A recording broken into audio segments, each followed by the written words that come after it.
செந்தில் பாலாஜியின் ஜாமீனை ரத்து செய்ய கோரி உச்சநீதிமன்றத்தில் தொடங்கப்பட்ட மனு மீதான விசாரணையை முடித்து வைத்தது உச்சநீதிமன்றம். அடுத்தடுத்து நீதிபதிகள் கூறியது என்ன? செந்தில் பாலாஜி மீண்டும் அமைச்சர் ஆவாரா இல்லையா? பார்க்கலாம் இந்த காணொளியில்.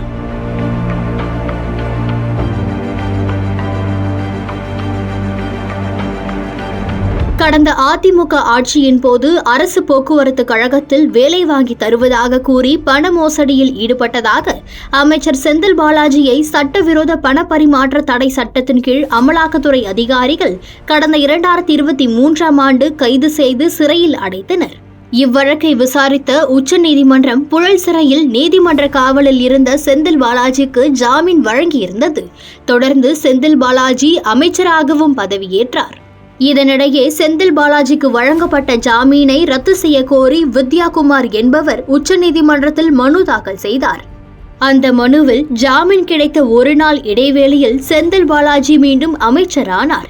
இதனால் அவருக்கு எதிராக சாட்சியளிக்க யாரும் முன் வரமாட்டார்கள் என்பதால் அவருக்கு வழங்கப்பட்ட ஜாமீனை ரத்து செய்ய வேண்டும் என மனுவில் கூறியிருந்தார். இந்த வழக்கு உச்சநீதிமன்றத்தின் நீதிபதி அபய் எஸ் ஓஹா முன்னிலையில் விசாரணைக்கு வந்தது. விசாரணையின் போது செந்தில் பாலாஜி அமைச்சராக நீடிக்க வேண்டுமா அல்லது ஜாமீனை ரத்து செய்ய வேண்டுமா என்பதை நீதிமன்றத்தில் தெரிவிக்குமாறு கூறி வழக்கின் விசாரணையை உச்சநீதிமன்றம் ஒத்திவைத்திருந்தது. தொடர்ச்சியாக நேற்று தனது அமைச்சர் பதவியை ஒரு வழியாக ராஜினாமா செய்தார் செந்தில் பாலாஜி.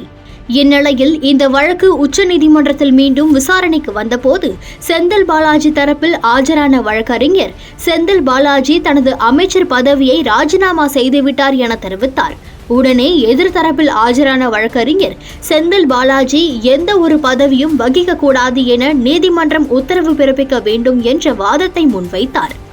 இதற்கு செந்தில் பாலாஜி தரப்பு அவ்வாறு உச்சநீதிமன்றம் எந்த ஒரு உத்தரவையும் பிறப்பிக்க முடியாது என எதிர்ப்பு தெரிவித்தது.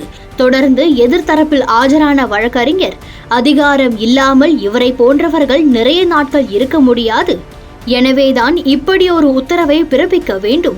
செந்தில் பாலாஜியின் முந்தைய நடத்தைகளை நாம் கவனத்தில் கொண்டால் அவர் மீண்டும் நீதிமன்ற உத்தரவை மீறுவதற்கான வாய்ப்பு இருக்கிறது. எனவே இதை ஒரு உத்தரவாக பிறப்பிக்க வேண்டும் என எதிர்வாதம் வைக்கப்பட்டது. தொடர்ந்து அமலாக்கத்துறை தரப்பில் ஆஜரான வழக்கறிஞர்களும் வழக்கின் விசாரணை முடிவடையும் வரை அமைச்சராக கூடாது அல்லது வேறு அரசு பதவிகள் வழங்கக்கூடாது என உத்தரவிட வேண்டும் என வாதம் முன்வைத்தனர். அதற்கு செந்தில் பாலாஜி தரப்பு இவ்வழக்கின் விசாரணை முடிய இன்னும் 15 வருடங்கள் கூட ஆகலாம், ஆனால் அதுவரை எந்த பதவியும் செந்தில் பாலாஜி வகிக்க முடியாது என்று எவ்வாறு நீதிமன்றம் உத்தரவிட முடியும் என கேள்வி எழுப்பினர். இதனைத் தொடர்ந்து செந்தில் பாலாஜி ஜாமீனை ரத்து செய்ய கோரிய வழக்கில் உத்தரவு பிறப்பித்த உச்சநீதிமன்ற நீதிபதிகள் செந்தில் பாலாஜி தற்போது அமைச்சராக இல்லை, எனவே வேறு எந்த புதிய நிபந்தனைகளையும் இந்த வழக்கில் விதிக்க தேவையில்லை என கூறி ஜாமீன் ரத்து செய்ய கோரிய மனுவை முடித்து வைக்கிறோம் என நீதிபதிகள் உத்தரவிட்டனர்.